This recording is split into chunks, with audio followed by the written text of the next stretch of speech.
성도 여러분 안녕하십니까? 먼저 이 시간은 오늘의 말씀을 개인적으로 묵상하는 시간이 되겠습니다.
안녕하십니까? 이 아침 기도로 시작하겠습니다. 하나님 아버지, 주님의 말씀을 읽고 듣고 말할 때에 주의 성령이 함께하여 주셔서 이 말씀이 나의 삶을 변화시키는 능력이 되게 하여 주시옵소서. 예수님의 이름으로 기도합니다. 아멘. 오늘 묵상할 말씀은 창세기 12장 10절에서 20절까지의 말씀입니다. 하나님의 말씀이 우리를 새롭게 하는 은혜가 오늘도 우리 가운데 충만했으면 좋겠습니다. 지난 말씀은 믿음의 거장이라 불리울 만큼 75년간 익숙한 자신을 보호해줄 고향과 친척과 아비집을 떠나 막연히 하나님의 약속만 믿고 아브라함은 멋진 떠남을 출발했습니다. 처음 하나님을 발견하여 믿고 그 뜨거운 마음으로 하나님을 따랐던 우리의 순간이 떠오릅니다. 이제 아브라함은 하나님의 명령을 따라 고향, 친척, 아버지 집을 떠나 하나님께서 보여주신 땅으로 왔습니다. 이런 아브라함에게는 믿고 있던 하나님의 약속이 있었는데요. 그것은 복의 통로가 되는 큰 민족을 이룰 뿐만 아니라 가나안 땅을 기업으로 받게 될 것이라는 약속입니다. 그래서 신약 성경 히브리서 저자는 아브라함이 그 약속을 믿었다라고 기록하고 있습니다. 75세나 되었고 아내 사라는 임신을 하지 못한 상황이었지만 아브라함은 하나님의 약속을 믿었던 것입니다. 솔직히 대단한 믿음입니다. 그래서 많은 사람이 아브라함을 보며 절망감에 빠지기도 합니다. 아브라함의 믿음을 도무지 흉내조차 낼 수 없는 차원이 다른 믿음을 보였기 때문입니다. 솔직히 하나님의 음성을 한번 들었다고 그것이 믿어지고 그 믿음을 따라 모든 것을 포기하고 떠난다고 하는 것이 믿음이라면 우리는 믿음이 없는 사람입니다. 그러나 성경을 조금만 자세히 들여다보면 아브라함도 우리와 비슷한 연약한 사람이었음을 알 수 있습니다.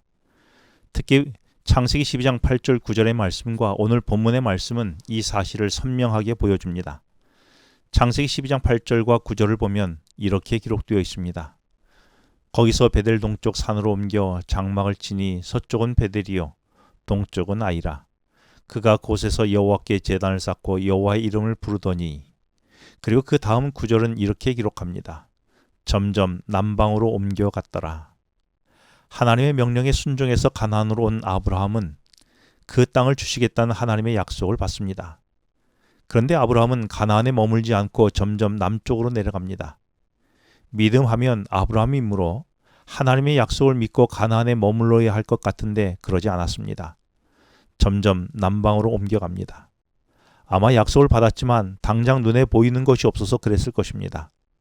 생각해 봅시다. 하나님의 약속은 대단했고 아브라함이 그 약속을 받을 때는 가슴이 뜨거워져서 믿었는데 현실을 보니 별게 없는 것입니다.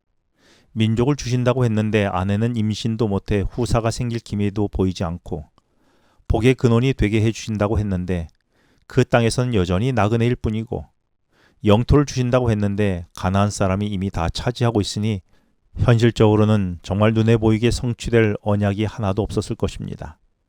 그러니 마음속에서 하나님의 약속은 희미해지고 더는 별로 풍요롭지도 못한 땅에 머물러 있을 필요를 느끼지 못했을 것입니다. 그래서 가나안을 떠나 남쪽으로 내려갔을 것입니다. 이것이 전혀 근거 없는 추측이 아님을 오늘 본문은 보여줍니다. 남쪽으로 내려간 아브라함이 그곳에서 기근을 만났지요. 또 다른 현실적인 어려움이 찾아온 것입니다. 이때 아브라함의 결정은 더 내려가서 애굽까지 가는 것이었습니다. 그런데 이게 다가 아니었습니다. 12절과 13절을 보시면 아브라함은 자신의 생명을 거짓말과 또 그 아내 사라를 통해 지키려고 합니다.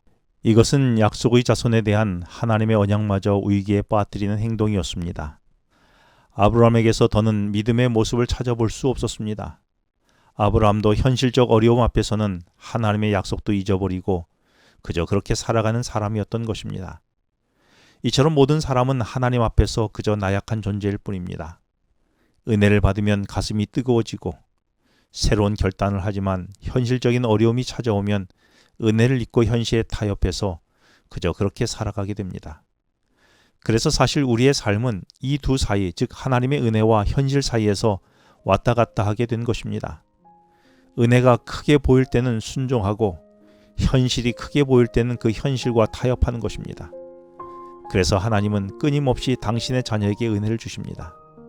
14절부터 본문의 나머지 부분을 보시게 되면 아브라함의 연약함으로 인해 깨어질 위기에 놓인 언약을 하나님께서 친히 개입하셔서 지켜내십니다.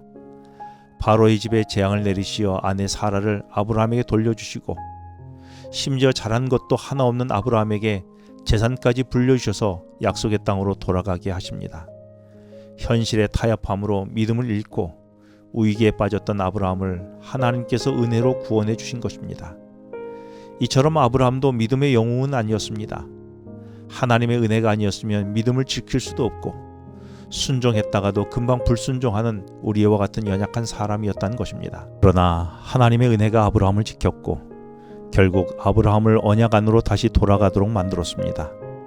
혹시 너무 쉽게 현실에 타협하는 연약한 내 모습에 실망을 느끼고 계신 분이 계십니까? 많은 의심과 두려움 속에서 신앙을 회의하고 계신 분이 계십니까? 오늘은 그 어떤 결단이나 순종을 다짐하기보다 잠잠히 우리 삶으로 임했던 하나님의 은혜를 기억해 보면 좋겠습니다. 기도하시겠습니다. 하나님, 우리를 찾아오셨고 우리를 새롭게 했던 하나님의 은혜를 기억합니다. 수많은 순간 하나님의 은혜가 저를 건졌고 저희를 새롭게 했습니다. 감사합니다. 앞으로도 저희의 믿음과 삶은 하나님의 은혜로만 유지될 수 있습니다. 그래서 또 감히 하나님의 은혜를 구하고 기대합니다. 변함없는 은혜로 저희와 함께해 주시옵소서. 예수님의 이름으로 기도합니다. 아멘. 지금은 개인 기도 시간입니다. 오늘 주신 말씀을 묵상하면서 주어진 기도 제목과 개인 기도 제목을 놓고 기도하시겠습니다.